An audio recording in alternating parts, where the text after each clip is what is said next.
Welcome back. Now time, as I said, tonight's programme really does have a where are we? Over there, right. A literary feel, and I would like you to welcome a good friend of mine, an author who has sold more books in this country than quite a few people. Not as many as Enid Blyton, but very nearly. He is this country's answer to Stephen King. He is the premier horror writer, and his name, Shaun Hutson.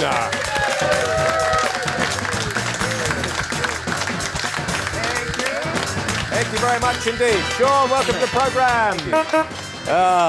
This is so lovely to have you here, Shaun. Oh, it's always a pleasure, never a chore, James, you know. Sure. I do like your mermaid. Do you like that? I've seen The Little Mermaid twice, and Ariel never looked like that. Really? Yeah. It's good, isn't it? It is. Very she nice. won't know what you're talking about because they don't Different watch language. television. Don't watch television, don't understand English, which is good. All right? Good coming in. Yeah, very nice indeed. Shaun, every time we talk, I get loads and loads of complaints. And well, I try. Yeah. Maybe some people don't understand the sort of work that Shaun does. Maybe you haven't heard of Shaun Hutson. If you haven't, then how many books have you written so far? 56 altogether, but only 22 under my own name. Because I do use different pseudonyms. Yes, I know. Yes, but do you still do that now? I thought you were stopping. Well, that. just the one, which I'm not prepared to own up to, but Harry Potter and the Chainsaw Terror comes out next September. Is there? I mean, there are some quite disgusting passages. I've got in front of me. Very disgusting. Warhol's prophecy. Yeah.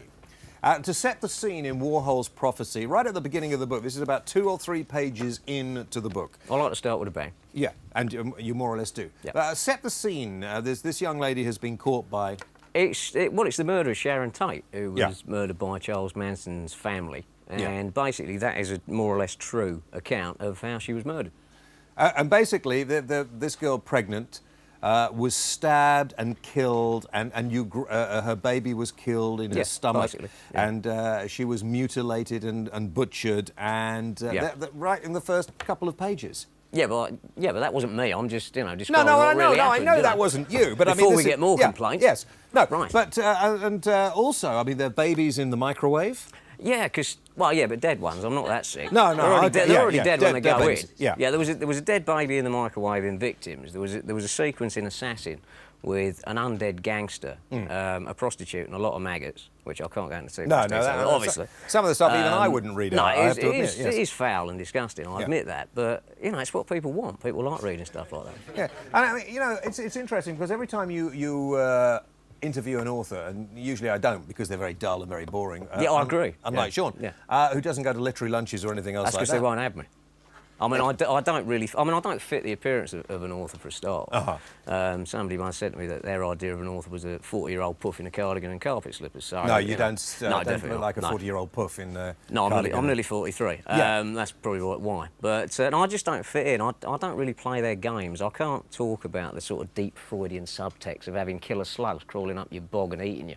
I can't talk about Yeah, but the interesting thing is, I mean, you've written loads of books, you said, but I mean, you sold. How many have you sold now, do you think? God, a few, quite a few. Well, millions, I suppose. Yeah. I mean, the first one came out in '82, and I've been a professional author since '83. So. In fact, although he doesn't like to talk about it, he's trying to I don't like actually get away from it. But I love to remind him that he did actually write Slugs. Yeah, thanks, James. Which was turned into a movie, and well, we use the word very loosely. I mean, it was shot in America using Italian actors dubbed into Spanish. So, it's never going to win anything it can, but it might get something at the United Nations. I mean, it was absolute shit. It really was. But I had nothing to do with it. Who's the character, the Irish character that features in a lot of your books? Oh, that's Sean Doyle. Yeah. He's been in 3 of them, and that's the character that's probably nearest to what I would like to be, and was at one time. I was like antisocial, alcoholic. And that sort of thing, but he just comes back in like every 3 or 4 years with a few more holes in him. He's fought the triads, the IRA, the Yard. He's everybody. Any criminal organisation, he's had a go at them. But I thought he was dead when I first introduced him in Renegades. But then I had loads of letters from readers saying, "When are you bringing him back? When are you bringing him back?" And it's like, hold on a minute, I'll just check the ending because I have terrible trouble remembering what I've written. Yeah. And I thought, oh, he could get away with it. So I brought him back in one called White Ghost. So it doesn't, I mean, I've talked to loads of writers and they sort of tell me, oh, well, I have to get sort of inspiration and then I sit down and if it's working well, then it flows and I do that. You don't seem to do any of that. No, I have to get money. and then it Yes. flows. Basically, that's how it works. If someone says, here's an obscene amount of money, Shaun, would you like to go and write a book? Then the muse descends with incredible speed. But otherwise, all this... also, the other thing about, like by chapter 4, the characters are taken on a life of their own. Absolute shite. I know exactly what mine are doing from the inception of the book right to the end. They don't go off on these little journeys of self-exploration. You don't sit down there with no idea in your mind. No. I do get writer's block like every morning at 10 o'clock when I get in the office. But I would love to sit here now and say, well, I'll go in the office at 10, then I drive in my Ferrari for an hour and go and write another chapter, then go off to Bermuda and do the first draft.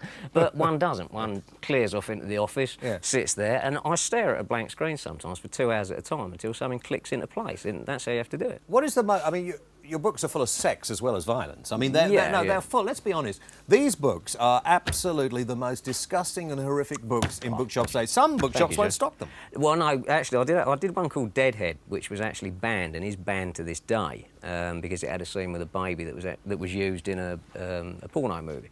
But there was something that was awfully sick. No, it's not. The baby was still alive, for God's sake. There was one killed in victims. I mean, they usually eat and stuff like that. But so that was fairly restrained for me. But it was about snuff movies, and that was actually banned, and is still banned to this day by a leading chain of bookstores. But you can buy it. I mean, it is. You can get it in all the others. It's just one particular big chain of bookstores with a couple of initials at the beginning that want to actually stock it. I know when you've appeared on my radio show, you actually take calls. Loads of people want to talk to you. Loads of people, and the sort of people who don't read books, which is excellent, isn't it? And well, that's because I only use small words. No, and I read them as well because and the printing is big. That's the other thing I like. It doesn't take. Well, we're thinking of doing a Braille edition next time, maybe like a scratch and sniff edition for the next one. But not a bad idea. What is the most disgusting sex scene you think you've ever? Most disgusting sex scene? Well, now they say that wouldn't be between two living people. There is actually a scene. This is totally sick. You have to understand this is not natural. Well, I work within the boundaries of the genre, James. You're right. No, probably in Warhol's Prophecy there is a scene between a guy and a severed head which has been decaying in the boot of a car for about 3 weeks. As you do. Warhol's Prophecy is in its second or third print run. It is, And to the horror of all the critics, would make a great movie. Some people, I've had a lot of complaints when talking to you that it was absolutely disgusting, that you encourage this sort of bestiality. No, that's rubbish. Anybody reading one of these is more likely to be put off doing something horrific and nasty.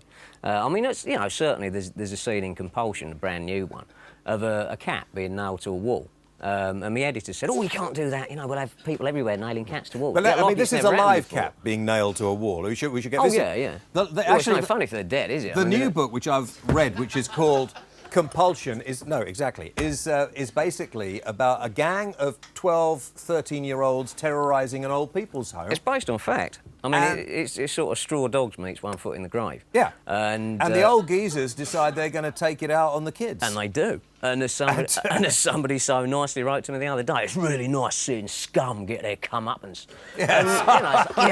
Cheers, mate. But you see, that's the kind of letter that I want, because obviously that person forked out his 16 quid of hard-earned money, ready for brilliant, great, kill him. And, he was entertained. That's the main thing. Just to sort of rub it in, I did get quite a bit of stick and some complaints about this when I read out the passage. I read out a passage which embarrassed you about an old lady baking a cake. That was embarrassing, that's no good at all.